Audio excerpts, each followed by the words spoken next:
میں نے اپنے محلے کے ایک پکوڑے بیچنے والے چاچا سے پوچھا، اعظم چاچا کل میرے گھر میں افطاری ہے، 50 لوگ ہوں گے تقریباً، پکوڑے اور سموسے چاہیے، آپ کو میں کتنا ایڈوانس دے دوں؟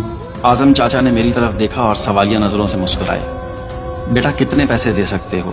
مجھے ایسا لگا جیسے چاچا نے میری توہین کی ہے۔ مجھے ایک عرصے سے جانتے ہیں، اس کے باوجود میرے سوال پہ انہوں نے مجھ سے ایڈوانس مانگا۔ مجھے اپنی بے عزتی محسوس ہوئی۔ میں نے اصل قیمت سے زیادہ پیسے نکالے اور چاچا کے سامنے رکھ دیے۔ چاچا جی نے وہ پیسے اٹھائے، میرے ہاتھ میں تھماتے ہوئے کہا کہ وہ سامنے ایک بوڑھی عورت کھڑی ہے، سڑک پار کر کے یہ پیسے اس کو دے آؤ اور کل آ کے اپنے پکوڑے اور سموسے لے جانا۔ بیٹا تم نے میری پریشانی حل کر دی۔ افطاری کا وقت قریب تھا اور میرے پاس اتنے پیسے نہیں تھے کہ میں اس سامنے کھڑی بوڑھی عورت کی مدد کر سکوں۔ اب بیچاری چند دن سحری اور افطاری کی فکر سے آزاد ہو جائے گی۔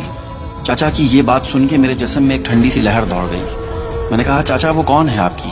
چاچا جی نے غصے سے کہا، وہ میری ماں ہے، میری بیٹی ہے اور میری بہن ہے۔ تم پیسے والے کیا جانو رشتے کیا ہوتے ہیں؟ جنہیں انسانیت کی پہچان ہی نہیں رہی، انہیں رشتوں کا بھرم کیا پتا۔ وہ بوڑھی عورت سڑک کے اس پار پچھلے 3 گھنٹے سے کھڑی ہے، نہ وہ مانگ رہی ہے اور نہ ہی کوئی اسے دے رہا ہے۔ تم لوگ صرف بھوکا رہنے کو روزہ سمجھتے ہو اور پیٹ بھرے رشتہ داروں کو افطار کرا کر سمجھتے ہو کہ تم لوگوں نے ثواب کما لیا۔ اگر روزہ رکھ کر بھی یہ احساس نہیں جاگا تو یہ روزہ نہیں، صرف بھوک ہے، بھوک۔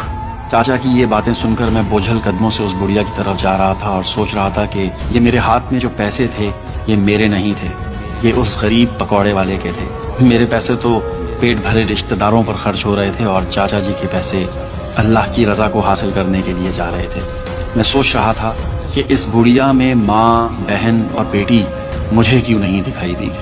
اے کاش کہ میں بھی چاچا کی آنکھ سے دیکھ سکتا۔ اے کاش کہ تمام صاحب حیثیت لوگ بھی اسی آنکھ کے مالک ہوتے۔ اے کاش کہ رمضان میں ہم پیٹ بھرے رشتہ داروں پر ہزاروں لاکھوں روپیہ خرچ کرنے کے بجائے ان لوگوں کے گھروں میں راشن ڈلوائیں جن کے گھر میں فاقے ہیں۔